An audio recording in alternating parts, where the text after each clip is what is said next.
yeah. Making a difference, one cup at a time. Yeah, this is tea time. Yeah. Making a difference, one cup at a time. Tea time. So be sure to grab your tea, grab a seat, and tune in to Miss Liz. Tea time, making a difference, one cup at a time. Tea time, yeah. Tea time, time.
Well, welcome everybody. It is surprise tea time. That's right. I have Wendy Robinson back from season 1, all the way back from 2020. We are backing up time tonight. So for everyone who hasn't seen Wendy's Tea Time, you can go on to Miss Liz's YouTube channel and check that out. Her original Tea Time from season 1 is on the YouTube channel. Give that a quick subscribe and share and support that Tea Time, because with your share, you're saving a life. Tonight's Tea Time will also be we will be talking about some hard topics. So we're going to get that out there. We're going to make sure that everybody is on alert that tonight's tea time is coming with some trigger warning tea time. We'll be talking about sexual abuse. We'll be talking about domestic violence, as you've seen in the video, and a little bit about Wendy's story and where she is today since season 1, because it's been 3 long years.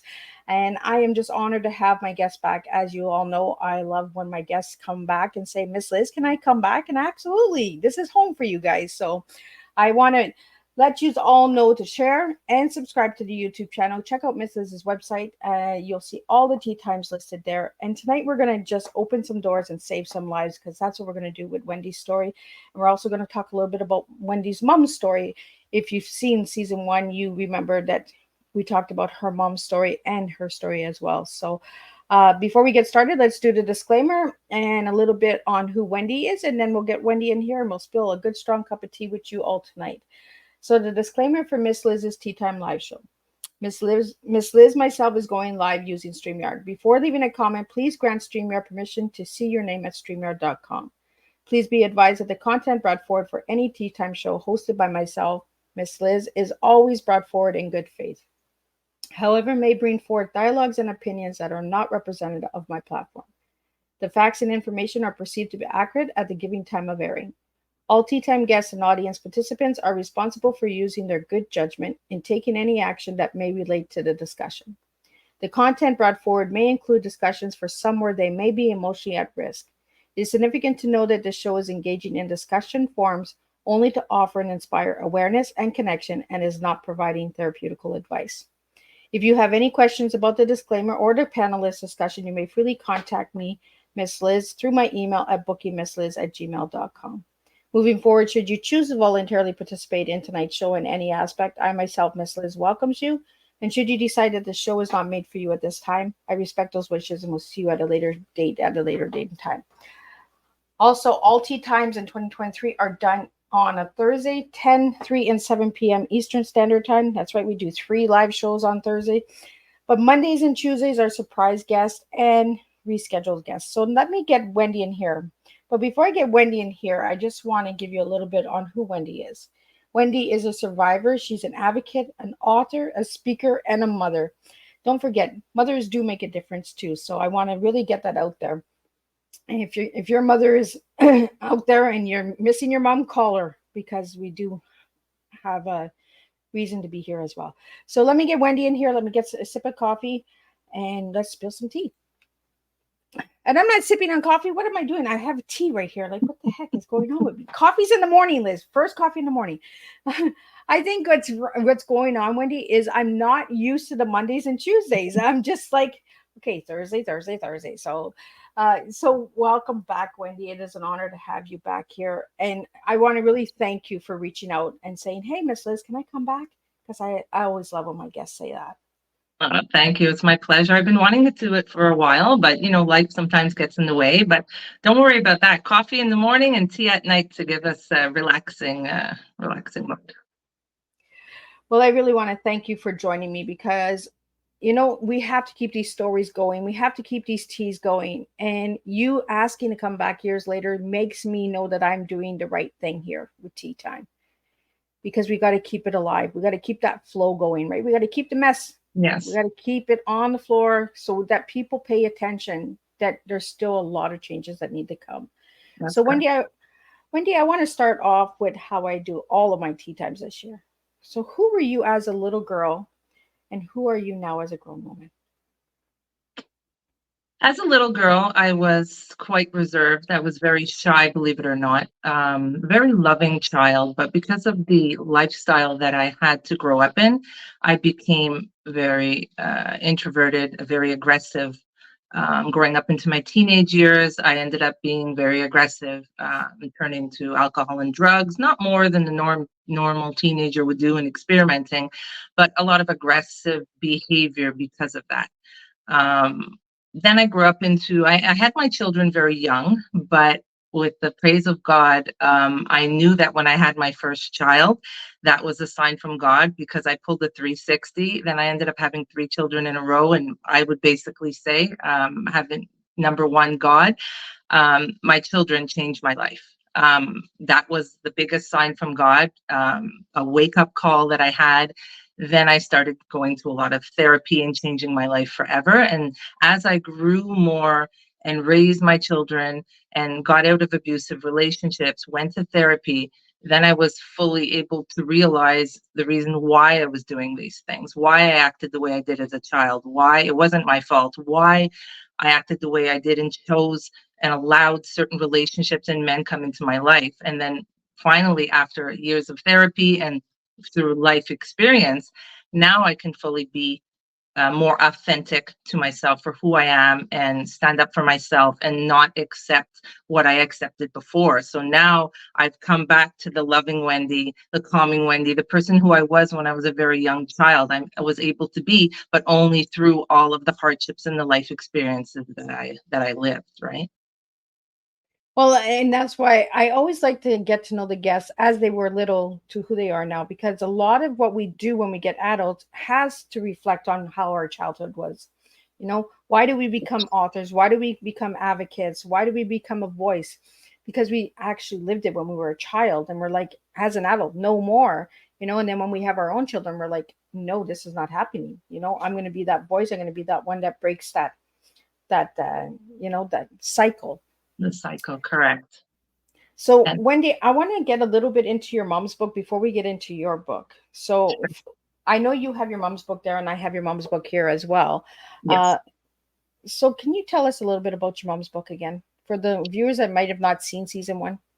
Of course. Marriage of Deceit is a book that my mother wanted to write for over 30 years. She only wrote the book once my father passed away because she was too afraid that he would kill her if she wrote about something while he was living. The intensity in the book of how my dad was a bigamist. My dad was very violent. And, a lot of the times people would say, well, he must have been on drugs or he must have been on alcohol. He was just, in my opinion, he was just pure evil. My father never took any drugs except maybe Valium to calm him down, but that did not help. My father had legal guns in the house that he would point to my mother's head on a daily basis. So my mother felt the need after 30 years, when my dad finally passed away, to write of the abuse, because it was a story that was completely unbelievable. And the fact that my mother survived still to this day, that she's alive, is basically a miracle. So she wanted to help as many people as she could with a story like this, because back in the day, when, in the 50s and the 60s, there were no shelters, there was no help. I mean, you just took the abuse, and it was just seemed to be the norm. And the main goal was to get married and have children, and you were an embarrassment if you didn't. So my mother wanted to write this book to help as many people as she can, to let them know the signs of abuse, and basically live through the stories. So once my mom decided to do that, it was funny, because at a young age of 9 years old, I knew that I was going to tell my story. I just knew that I was going to tell my story. Out of all the days that I used to sit by the river and talk to God by myself, I knew that I had to get this story out. So after I helped my mother get her book out, I was able to, I helped her get the book out in 2020, and then I knew I was going to write my story. So my mother had her reasons for writing her story to help people, but my book, for Through My Eyes, it's exactly what the cover is, exactly what is in the book. A lot of people see the parents, they read books of domestic abuse about the husbands battering them, even sometimes, the wives are battering, but they don't get to see the version of the child. When the child runs out of the house, when the child is crying at night, the parents think that because the child is asleep, the parents think because the child ran out of the house, that the child is saved. The child is not saved, and the child goes through so many things that the parent doesn't even know, that I needed to write a book to show my side of the story. So Wendy, growing up, I have a question for you. Was your mom the type of mom that said, I have to stay together to keep my family together, so the kids are happy, we have to play the happy home? Because a lot of us, I know myself as well, as a woman from domestic violence, is I always said, well, I have to keep my family together for my kids. My kids need a mom and a dad. Doesn't matter what daddy's doing to mommy. We just got to keep the family together. Was your mom like that, Wendy? She was like that in the beginning, yes, but she was just so afraid of my father, that she just normalized it afterwards. But yes, I would have to say that yes, she was exactly like that in the beginning. Yes. So, Wendy, growing up like that, did you find yourself falling into those types of men? I did. I had a very long relationship with my children's father for 20 years. There was a little bit of abuse. I'd have to admit, on both sides. I mean, it takes two to tango in a relationship, but I learned very quickly after a couple of years that I did not want to relive. I needed to break the cycle of what I lived at home. And I realized, as a mother, I know it. I've been in the relationship, I've lived it. But if you stay in that type of relationship, number one, you're showing your daughters how to be treated by men. Number two, you're showing your boys how to treat a woman. So you have a duty, no matter how scared you are, or no matter, you have a duty as a parent to break that cycle. I'm not saying, a lot of people cannot. That's why if everybody could, there would be no murders, there would be no suicides. But I knew that I would have to do that, and I was strong enough, and I was able to do that. So after I broke that cycle, then I was able to go to therapy, and I was able to see. So the next relationships that would come, I would tolerate less. Yes, I would still meet. You have to meet a couple of frogs before you meet your what do they say? Couple of Your frogs Prince before you meet Charming. your prince charming. Just like everybody else, we've met frogs, but I've learned to tolerate less. So I'm the type of woman that I can see it coming a mile away because I've lived it. So I will go on, instead of dating, say 6 months, it'll be like 3 weeks. So I'm learning. And I mean, there are still great men and great women out there. It's just, you have to be very selective. Well, and it's true, right? When you're raised in it, you know what the red flags are. But Mhm. sometimes those red flags, that Prince Charming is really good, and he comes Yes. and honeymoons, and then all of a sudden, wham, bam, here we go down the same path again, right? Yeah. So, even kissing a few frogs along the way, it actually gives you a part of your story as well, because the next frog that you kiss, you tolerate less, right? It is, and and less and less. but it's not easy because then it's hard because then you can turn out the opposite way, right? You can turn out very cold. You can turn out not to be loving. You can turn out. So there has to be a happy medium. And still to this day, at 50 years old, I still find it very difficult. But I'm very hopeful, but I still find it very difficult. It's a daily struggle with anything in life, right? Anything. Right. Yeah. And I like that you brought that up, Wendy, about the boys and the girls, right? Because when we stay, we're actually teaching our children what is accepted. And then the pattern continues, right? The cycle continues. And as a mom and having a son and daughters, we have to be that example and say, you know what, we're scared, but we got to just move. We just got to get out of this. Yeah. So there's something in the back of your mom's book that I would like you to read. It's the top. I just want you to read it out from your voice. The first two lines. Daddy, daddy, just kill me were the words that came out of Wayne's mouth. Do you want to tell us what that means? Yes. So my brother Wayne, I grew up with four brothers. While the abuse was going on, I actually had three brothers. My oldest brother was Mark, Sean, and then Wayne, and then there was myself. My brother Keith was not born yet. He was born later on, but during this time he was not born. So Wayne was the one who got into the most trouble. You'll read in the book, I won't spoil it, but my brother Wayne got shot by the police when he was 17 years old. He was into a lot of crime. He stole cars, he did B&Es, broken entries, credit card theft, which he learned from my dad. So he was into fast money from the time he was young. So he got the beatings the most in the family. And I came to a point where there was one day that my father, it was the usual. My mother would, it would be around supper time. My dad would not like the meal, or I'm not sure. And whatever triggered him, he would flip over the kitchen table and then drag my mother across by her hair with a gun pointed to her head, tell her to clean it up. And at one point, my brother Wayne was giving trouble. So my father had gone into the room where he was, or chased him in the room. But I remember, because every time this used to happen in the house, what I used to do is run to a corner of the house, and then I would listen to see how it would transpire, to see if I would need to leave the house or not. So I would always wait, and then if it really escalated, I would take off and sleep at a friend's house. So this was a daily for me. I was living in fear daily. So at one point, he put the gun to my brother's head, and my brother couldn't take it anymore, because every day he would smash his head against a wall, tell him to go to the grocery store. And my brother was very lippy, very mouthy. He would tell him to F off, do it yourself, call him fat boy, whatever Wayne was very, very lippy. So at this point, he couldn't take it. So he yelled out, just kill me. He said, just kill me. I can't take it anymore. And it was so heartbreaking. My brother was, at that point when he did that, I think he was maybe 9 or 10 years old. Wow. Yeah. And then my dad just pushed him away. And then I ran out the house. But that sentence was from that time when he did that to my brother. The reason that I got you to read that is because I want people to know the impact of these books. These stories get pushed down at the bottom of the books out there. We need to really start raising these books to the top. We really need to start getting these stories out there, real life stories, real trauma, real survivors stories out there, and when I read the back of your mom's book, when I got the book in season 1, was, whoa, this was intense.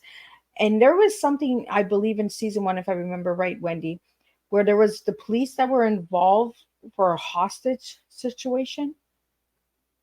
Yes, there was a lot of times where the police were involved with my dad, but at one point, the hostage situation was when I had a fight. This was the last straw, as they call it, before we went to the shelter, how my mother finally left my dad. So what happened was, I was in a fist fight, which was quite regular. I was about, I think I was about 9 years old, in grade 4. There was a girl at the park. She had pissed me off, so I beat her up at the park. Then her sister chased me home, and I ran up the stairs, and then she kept ringing the doorbell, and then she wouldn't stop ringing the doorbell. She was screaming at the door that she wanted to fight me. And then my 2-year-old brother Keith, who was just born, was screaming and screaming. And my father was like, control that kid, control that kid. He wouldn't stop screaming. So my dad ended up kicking my brother in the, now you have to imagine, my dad is 350 pounds, 6'4". My brother Keith is 2 years old. So maybe he's 30 pounds, I give or take. And he threw him on the ground and he started kicking him in the ribs. So that's when my mother finally lost it. She never hit my father because she was too afraid of him, but she slapped him across the face. So at that point, my father dragged my mother. I ran out the house because I heard the arguing. So I ran out the back doors. I usually did. And I was looking because I heard my mother screaming. I heard a high pitched scream, like the whole street could hear the scream. So when I looked, because I usually ran across the street to my neighbor's house and had them call the police. But when I heard my mother screaming, it sounded like she was outside. So I looked, and my father had my mother on the third-story balcony, hanging upside down by her feet, threatening to drop her from the balcony because she slapped him in the face. So we called the police. We ended up going to the shelter, but my dad had kept my brother in the house. At that time, when you were on welfare, back in the, I guess I'd say early 80s, if I was 9 years old, late 70s, early 80s. And you're both on welfare in the house, you cannot just take the child out of the house. She wasn't allowed. And then when the police came back to check the situation, when we were gone to the shelter, my brother was happy because my father was giving him food, so he wasn't crying. So when the police went in, there was nobody in danger. So it took almost 3 to 5 months to get my brother to come to the shelter with us because they couldn't prove that he was abusing my brother. So it was very manipulative. So that was the hostage situation. He kind of took my brother hostage at that point for that amount of time. And when we got him back, he was so slim, like he wasn't being fed properly. It was heartbreaking. But that's what they do, Wendy, right? Is they switch it, right? Yes. Person who's abusing the child, when Yes. the other survivor leaves, like when the wife leaves or the husband leaves, because there are men that are getting abused as well. I want to put that out there. Mm-hmm. The spouse turns and flips into this Mr. Nice Guy or Mrs. Nice Guy and Miss Nice Woman. You know what I mean? They switch these roles from monster to nice person. So people don't believe the stories. People question, well, he couldn't have been that bad. She couldn't have been that bad, because they do this Jekyll and Hyde thing. And unless you live it, you can't really understand it. And for the listeners and viewers out there, there's so many stories that are hidden right now. Right at this moment, there's somebody that is being abused. There is someone fighting for their life. This is why we're having this tea time tonight, me and Wendy. We're doing this so we can save a life. We can give that voice because that's what Wendy does. Wendy's an advocate. I'm an advocate, and we want the voices heard.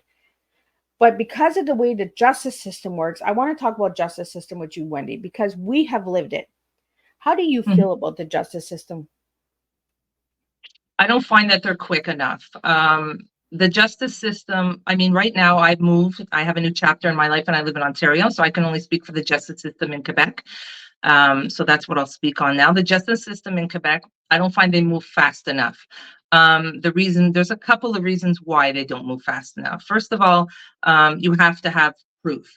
They'll give you a restraining order to put on your husband, but a restraining order means nothing because if somebody wants to come in, they kick down the door. You have to have matters. Unfortunately, some of the times I wish that we would have the legal rights that they do in the USA to carry a gun and to carry a weapon and to carry pepper spray.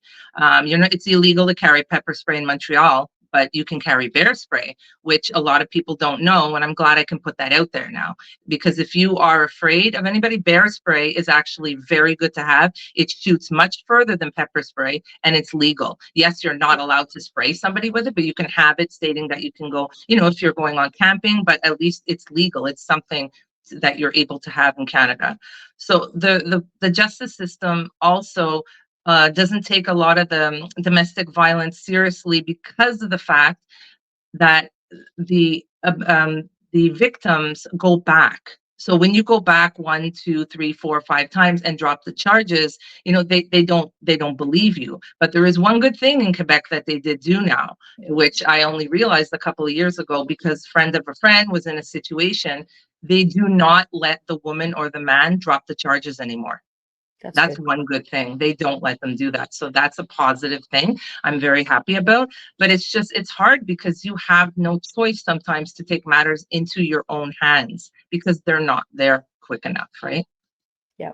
If they were And there quick enough, like if it was a fire to a domestic abuse dispute, I would be happy. But unfortunately, it's not the case. It's really not the case. And it's it's disturbing sometimes and it's heartbreaking.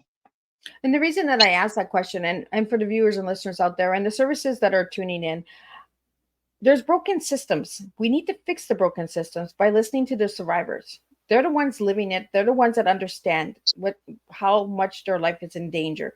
When we say we're in danger, don't question it. Just say, okay, you know what? Let's go. But because there's so many people making fraudulent accusations and charges and all of that, that's why they don't take us serious, because there's a lot of wolf callers out there as well that will just to get out of a relationship, they'll say there's domestic violence, they'll say that there's abuse, and there isn't. So then the ones that actually live it get pushed to the bottom again. Mhm. You see the pattern here, Wendy. We're getting pushed to the Yes. bottom all the time. Even with the abusers, we're getting pushed to the ground. They don't want us rising. And for everyone that has seen me post about Wendy's Tea Time coming, you'll hear the song Rise Up, because that's what we've done, is we've risen up. We keep rising, and survivors keep rising. No matter how much you put us down in the bottom, we're going to rise. And tonight's Tea Time is going to rise. It's going to save a life. So I want to get into your book now, Wendy. Yeah. But I want to pick through your book, because there's some chapters that really triggered me a lot. And I was preparing myself for this tea time because I knew I would be triggered as well, being a survivor as well.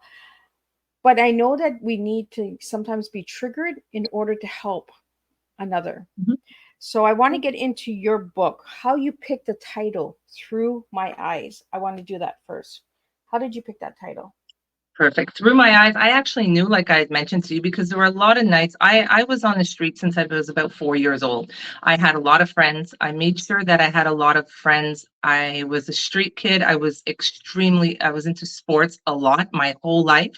I was into sports. So I made sure that the minute there was an argument going on in my house, I know that I would have a safe place to go. So starting from the age of 4, I collected friends. I collected friends from all different ethnic backgrounds. And the older I got, the more friends I had. So just say, like, if you're teenagers, I would have a group of my skateboarding friends. Then I would have my preppy friends. Then I would have my friends I would go to, like I would have all different groups of friends. So if one wasn't available, I would call on the other to make sure I had a safe place to go when that happened. So through my eyes, when I was young, I knew I would spend a lot of time at the river. I loved weeping willow trees. I would just sit there by the water. That would give me calmness. And I thought about the name, and Through My Eyes came to me very quickly, because that's exactly what it is. I want everybody to read the story, and it's through my eyes. It's what I've lived. So how old were you when you started to want to share your story, Wendy? 9 years old. So, and how old were you Yes. when you wrote this book? I wrote it in 2020. So it was 3 years ago. So I was 47. And it took me between 6 and 8 months to write the whole book. So, Wendy, I want to do the same as what I did with your mom's book, but I want to get you to read the whole back of the book, not your little bio, but the top part of your book. I want Yes. the viewers and listeners to hear your voice. Okay. A slam of the door, the cocking of his gun, and a cry for help that no one would hear. This man who called himself my father was pure evil, evidently straight from hell. The reality of our life and the only way to live it was in survival mode. I knew he never wanted us. It showed in his abuse, his threats, and his constant insults. Why didn't he just leave? Actions always speak louder than words, and the seldom sweet words he used. I apologize. And the seldom sweet words he used to sneak his way back in the home after he was released from jail were disturbing. My father made everyone's life a living hell, which has scarred us all to this very day. Any type of domestic abuse has long lasting, if not permanent, negative effects on oneself. Even if we don't realize it, it is something that should be taken very seriously Getting help and speaking out has tremendous positive effects on recovery. Through My Eyes will reveal the secrets which were suppressed for many years, the sad facts about what really went on behind closed doors, and the testimony of the life we lived. Thank you so much for sharing that, Wendy. I want to get the phrase behind closed doors. What does it mean to you, Wendy? Closed doors to me means sadness. It means no hope. It means nobody can hear you. It means nobody cares.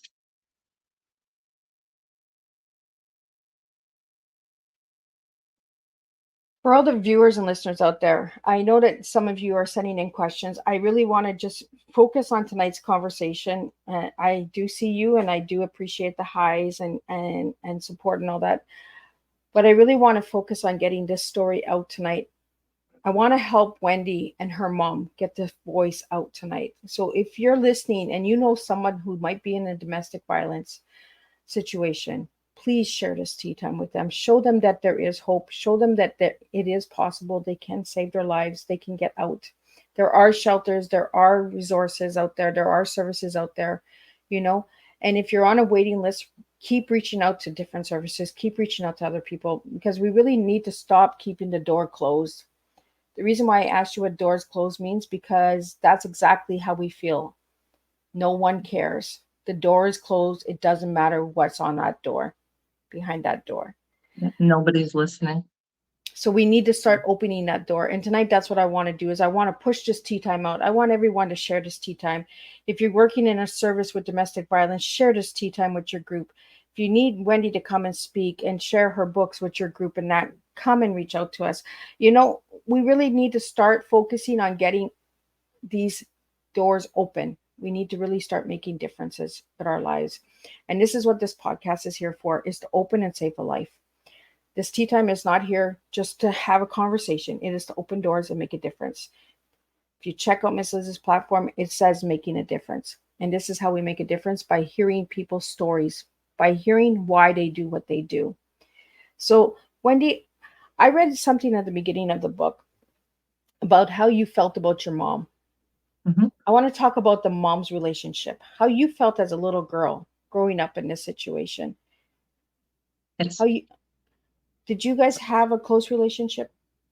In the beginning, I had a very close relationship with my mother. As time went on, as a child, and I started noticing that she wasn't doing, like about 6, 7, 8 years old, that she wasn't doing anything, in my view, always taking my dad back and always, having him come back. There were times that he was in jail and I was forced to write letters, welcome home, when I never wanted him home. And then she wasn't listening to me. I started to rebel against my mother. And the older I got, the more that I started rebelling against my mother, because I was very, very angry that she never left my dad. So the older that I got, the more, unfortunately, I started to rebel against her. So, Wendy, I want you to turn to page 6 on your book. And then I want you to read the last paragraph on page 6.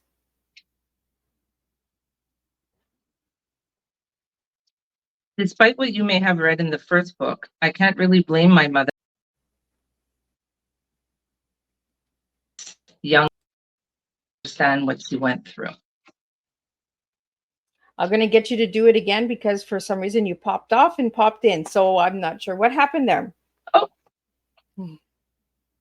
Okay. Despite what you may have read in the first book, I cannot blame my mother, as she was young and in love. Anyone who was once young and in love can understand what she went through. With you realizing that, what you putting that in your book is, at the beginning of the book, you're stating, okay, Mom, I got it. You were in love, but still, it wasn't fair for us kids growing up.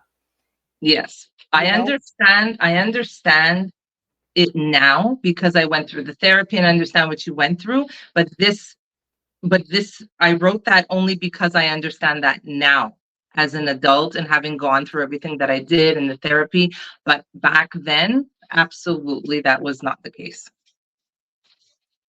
And that's the thing, right? Because my children will even say, "Mom, you could have left at any time. You weren't doing it for us. You were doing it for you." And sometimes we have to look back and say, maybe I was. Maybe I wanted to save my marriage. Maybe I wanted to, we have to really look within and try and understand the situation, right? And Yeah. I wanted you to read that because I want a lot of the viewers out there to understand that sometimes us moms, we don't make the best choices. You know, we're young and in love, and we do stupid things, and we just think, oh, well, we can fix them, right? We can fix the broken. We're the nurturers, right? We want to fix everything. So, Wendy, I want you to turn to page 11, and I want you to read what's on page 11. So this is a quote by Charles Bukowski. It states, "Too often, the only escape is sleep." Now, do you want to explain that quote? I do. Because of all the hardships that I was going through, there were times in my young age, between the ages of, I'd have to say, after I was molested by my brother, the ages between, I'd say, about 9 to 13, I actually contemplated suicide because I didn't think nobody would listen to me. I never did anything to hurt myself at all, ever. I just engulfed myself in sports. But there were times where I contemplated it. And then when I contemplated it, I was getting depressed. And then all I would do was just sleep. The reason that I got you to read that is because I'm going to get you to jump to page 45 now. And I want you to read what's on page 45. It's another quote by Shahida Arabi. "A child that is being abused by its parents doesn't stop loving its parents, it stops loving itself." So, what does that quote mean to you? So that means, because of the fact that I was being abused by my dad, yes, I hated my dad, but in reality, I hated myself, because you blame yourself at some point. I never directly blamed myself for that, but in the end, it's like you stop loving yourself, and you see it in ways. You don't necessarily have to harm yourself by stop loving yourself. It's the way that you take care of yourself. It's what you allow in your life later on. It's your eating habits, what you accept. There's a lot of different ways that you cannot love yourself besides the evidence of showing depression or harming yourself. There's a lot of different ways, and as a young child, that's what I experienced. And as an adult, an early young adult, I noticed that. So I thought that quote was it was pretty perfect for the book. I really like that you have these quotes. And the reason why I'm getting you to read the quotes is because I want people to go buy the book. I'm not going to get you to read the chapters. I'm not going to get you to read all the. I want people to go out and get the book.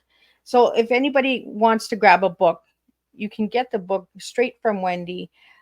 You'll see it in the description, and you'll see it on the screen as we're doing tonight's broadcast, her Facebook. You can reach out directly to her and you can get your copy, and you can actually connect with Wendy. The reason that we're doing it that way is because we really want to just get this book out. We really want to get these stories out. But I want to get into the abuse, because there was domestic abuse, but there wasn't only domestic abuse in your life. There was sexual abuse. Yes. So, and that's still a taboo out there. We're not speaking enough about sexual abuse, children being abused. So can you share a little bit on that for us? I can. My book, I contemplated a lot with my book on how I was going to mention the sexual abuse, because for any author, you have to be very careful for the way that you mentioned it, especially if it's a family member. You have to reach out to to lawyers, just to make sure, can he sue me or she sue me, or what's happening, or what am I allowed to say or not say. So, I, at one point, for therapeutic reasons, I actually went into quite detailed information on what happened with the abuse, but then I erased it, and I had to ask myself, what is the point of you writing this, right? Like, do you want to shame the family member, or what is the point of really reading this? So then I had changed my view on it, and it was just more the fact to let everybody know that this happens way too often. sexual abuse within a family member. In my case, you can't really, if you read the book, you will understand who it is. I'm not going to give away who it is. It is a family member. It's not my father. It was not my father. But for the reasons of that, it's just too taboo. It's like people will think it's normal. They'll be like, oh yeah, you know what happened back in the day, it happens to every family. It's just, that's just the way it is. But it's not just the way it is. You know, your brother or your father, your uncle, they should not be touching your private parts. They should not be kissing you. They should not be acting like your boyfriend. You know, that's not love. That's not what love is. And you know, when you're young Well, and and when it you're, really, and it, oh, I think she's frozen. It, are you there? yeah, I'm here. Yep. Yeah, Can you you hear? froze for a second. Oh, okay. I'm not sure what. Yeah, technical issues, right? But that's not going to stop us. We're still going to continue on. So, Wendy, it is taboo in the family. You know, we express stranger danger to the world, to society, to the community, but we don't express family danger. You know, brothers, uncles, cousins. We don't talk about that. It's taboo. Incest. It happens all the time. It's happening in today's world. You know, uh, again, Wendy, your story really resonated with me. When you came in season one, I was triggered. Tonight I'm triggered, but you know what? Triggers are good because triggers need to come forward. I was a child that was incest as well, and they do not talk about it enough. They do not speak about it in schools. They do not bring any awareness of incest. They bring stranger danger, but they don't bring family danger. Yes. And I really think that we really need to start changing the way that we look at things. You know, it's like 100%. Yeah, for it's sure. And the issue was that the problem that I had, Liz, was that even writing this book, to be honest, my mother didn't want me to put that in the book. So in the beginning of the book, and because, the reason why was that she felt that it would shame her as a mother because of what happened. And it didn't, it had nothing to do with my mother, because once she found out, oh, believe me, like all hell broke loose.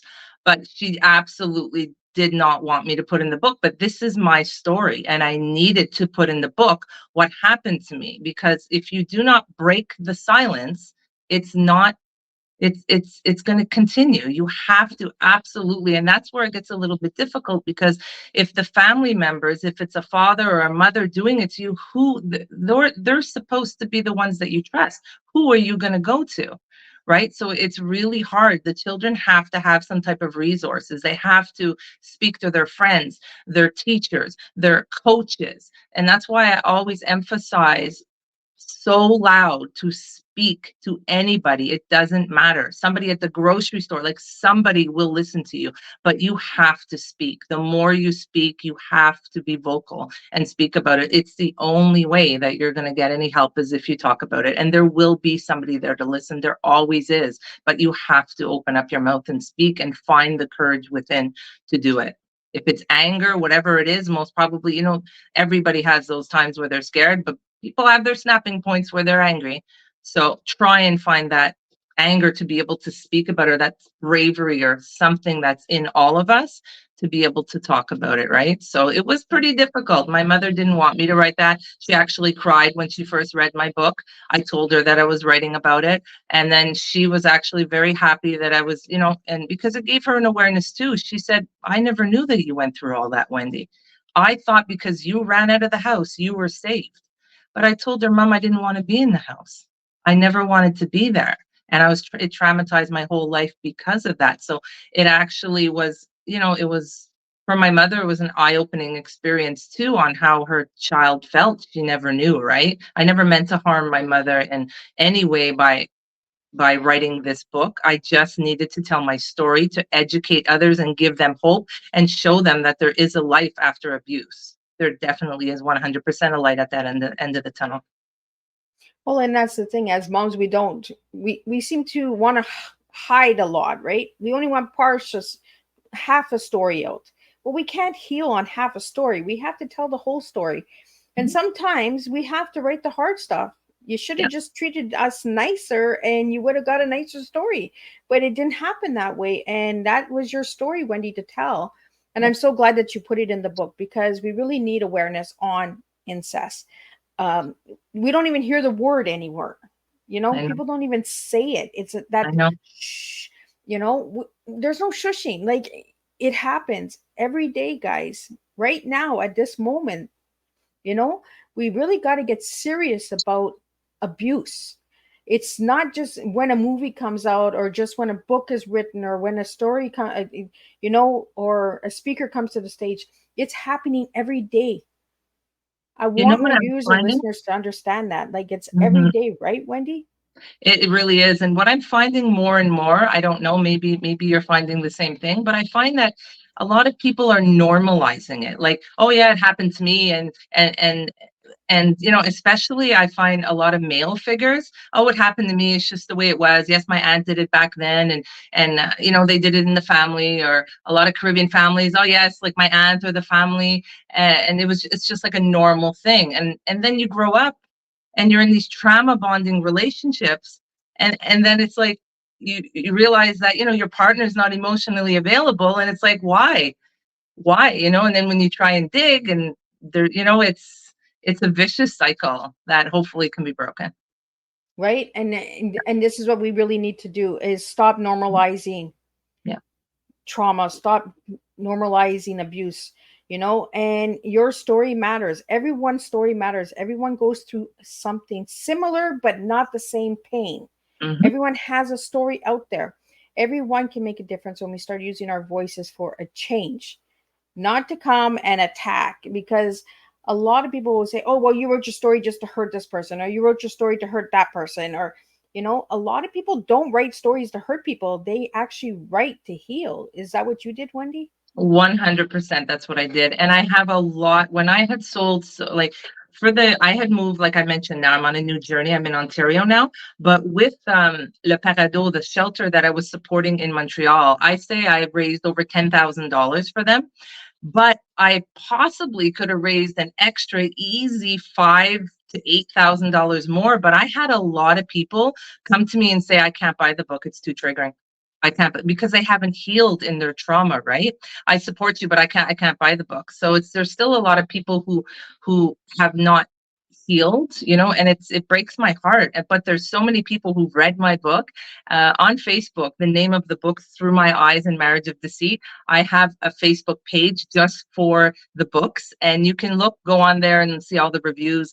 I've had people who wanted to call me and have conversations and tell them how much I've helped them and gave them the courage to leave their partner, or to tell this, or to speak to their child, or to go to therapy. So just one life. Like my goal was just to help one person, and help the shelter as well. You know, the main goal for these two books, the long, like the goal that I wanted, the end result was to have these two books made into movies, so they can be on a larger scale, that we're able to help the women's shelter. Right now, I'm aiding Safe Haven. It's the oldest shelter in Canada, women's shelter and homeless shelter in Canada. So I am raising money for them since I'm now in Ontario.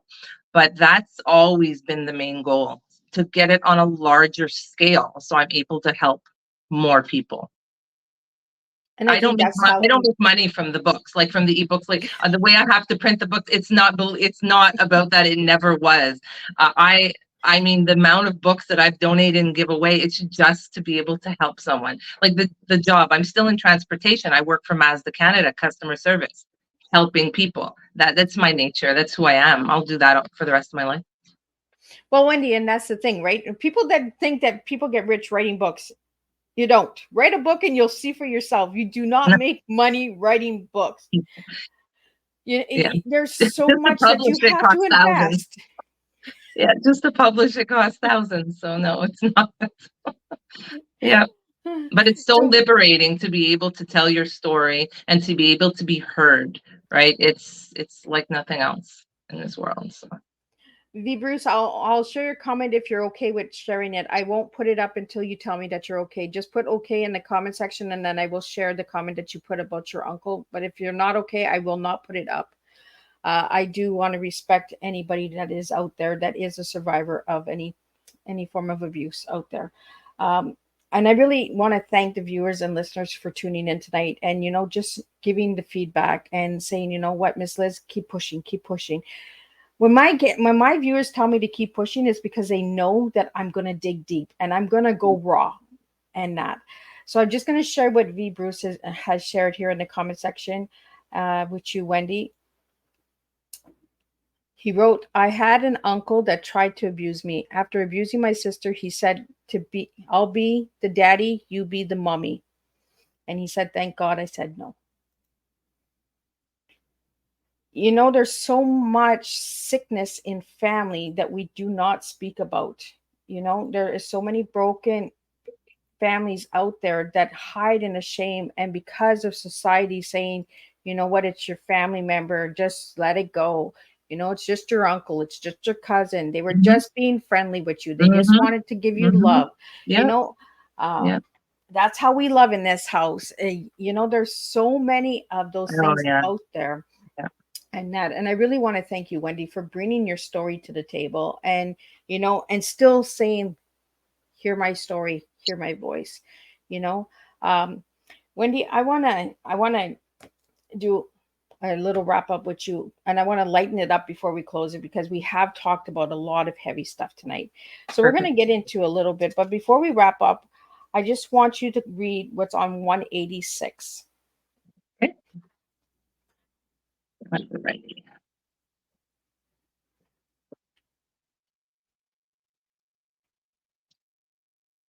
186 is another quote from Buddha. You can only lose what you cling to. Now, do you want to share a little bit about that quote? You can only lose what you cling to means that if you constantly reminisce on the bad, on the negative, then you will stay in the negative. So if you can find a way to not think about that and focus on the positive in your life, you will see a dramatic change, because there is change to come, but you cannot, if you keep clinging to that past and using it, I'm not saying as an excuse, but a lot of the times, when you're in traumatic relationships, you will go into other relationships, but it could even be anything. It doesn't have to be with a partner. It could be work. It could be anything. You're always still triggered, or you're holding on to your past. So if you keep holding on to your past forever and you don't get therapy and help, you'll always live in the past. You won't be able to live a happy life. So you have to try and find a way to not cling to that past and to try and move on in life. That's what I mean. And I wanted to wrap up your tea time like that, just this section, but we're not done yet. We still have a few minutes left. So now we're going to lighten it up a little bit for the viewers and listeners out there, because Miss Liz doesn't like her guests leaving when they're heavy and when we've talked about heavy stuff. So I'm going to lighten it up a little bit. So, Wendy, if I give you the letters TEA, what 3 words would you give me tonight? TEA. So T for me is tranquility. I find in my life now I need tranquility, whether it be with my job, with my personal relationships, with my family, with my children. Tranquility is number one, and I need tranquility in my life. E for me would be energy, so positive energy. Again, that's what I like to express and exhume, is positive energy out into the world. I'm not a pessimist. And A would be to always have hope. As long as you're breathing, you should always have hope. We can always learn. We get up every morning. God gives us breath in our lungs. Every day can be a new day. Every day is what you make it to be. So if you wake up and you're like, oh, my back hurts and oh, smells in this house, that's how your day is going to go. Even if you don't think it, even if it smells in the house and your back hurts, if you turn around and you say, oh, it's a beautiful day today, I'm alive, I'm well. If you put that out into the universe, you will see positive things happen. It's hard, but you definitely will manifest positive energy. I like that you said that, Wendy, because what we put out in the universe does happen. 100%. 100%. So you might wake up with that stiffness in the back, but if you say it's going to be a beautiful day, you're going to still have that stiffness in the back, but you're going to have a Yeah, beautiful day. you will. You will. So Wendy, I want to get into your favorite color. So what is your favorite color? My favorite color since I was a young child has always been blue, and different shades of blue, but more or less, sometimes I like the royal blue and sometimes I like the pale blue. And the reason why is I had to think about it for when you had asked me earlier, I had to think about it, but then it came very quickly to me. It's because it reminds me of the water. And my favorite place to be is by the ocean and the water. So if you ever see me, and I mean, you're on my personal page, you will know when I travel, you will like, and even when I'm going for walks, you will notice that I always put that it's the best place for me to be because living as a child, that's where I used to be for my safe place. It was by the water and it has resonated and stayed with me up to this day and probably will for the rest of my life. It's very calming. I'm a swimmer. I'm a very strong swimmer too, so that helps. But it's blue for the water. I kind of figured it would have been blue because you were a swimmer. I was like, she's gonna go for water. She's something to do with the water. I was just like, so Wendy, I also asked you to give me one word to describe yourself as an individual, and you gave me energetic. Mm-hmm. So Energetic. I just wanted to finish on the blue in the water and the swimming. Hold on, I lost my train of thought now. no, that's okay. Um, Go ahead. I totally lost my train of thought, but and we'll go back there. Energetic is because I just find that every day I wake up like I'm a ball of energy. If you speak to any one of my friends, they will say Wendy, even when she was young, even though I used to get in trouble, I was like the person to go to. You want to have fun, go see Wendy. You want to get in trouble, go see Wendy. You want to have a good party, go see Wendy. I was very outgoing, always loud, outgoing. And it wasn't to get attention. It was just that was my character. And that will always be my character. So it's either you love me or you don't. You take me as I am, and that's it. I like it. It's just like the water. That's the way the waves flow. That's that's the way the ball bounces. Yeah. You know, we just never realize how much our stories actually make a difference in someone's life. Like tonight, we have a commenter in the studio with us, V. Bruce. I'm guessing that he knows you, or he might know me. I'm not sure. Um, but I really want to just thank somebody for opening up and sharing their stories. See, by you sharing your story tonight, he was able to share his story. And I did see the comment about your sister. If you want to reach out again, V. Bruce, after the show and that, we can all discuss and have a good conversation, have a cup of tea all together. It doesn't always have to be a podcast. If you need to talk to Miss Liz, you can always reach out to me and I can sit and have a cup of tea with you and we can have a one-on-one because I do that as well. I really want to thank you, Wendy, for sharing your mom's story, for sharing your story, and for sharing a story for someone out there that needs a story. My pleasure. So I want to wrap it up with your final words. So for the final words that you have for all the viewers out there tonight.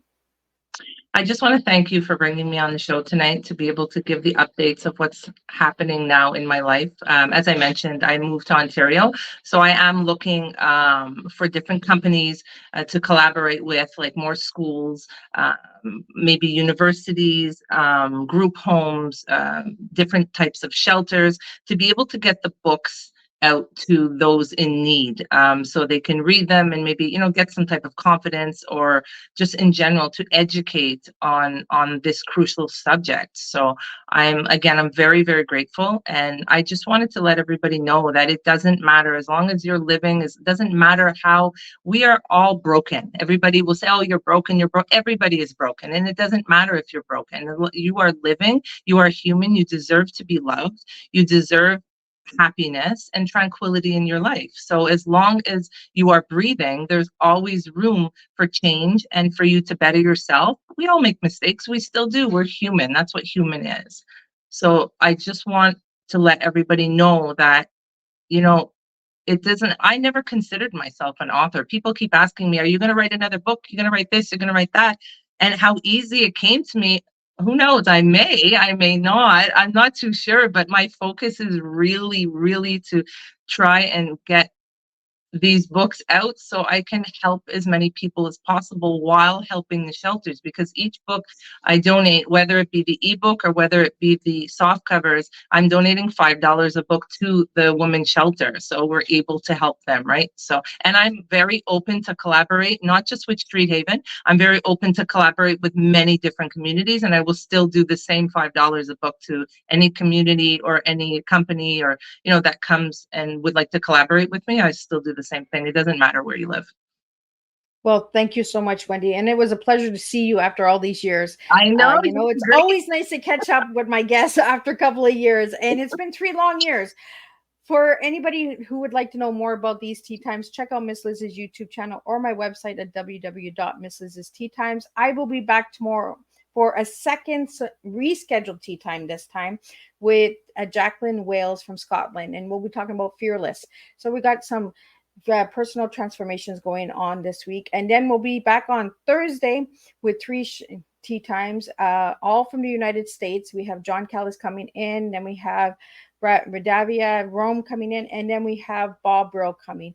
So there are going to be 3 different topics, 3 different TEAs. So tune in for that. And again, I want to thank everybody for tuning in, and I will see everybody tomorrow at 2 p.m. Eastern Standard Time for the next rescheduled tea time.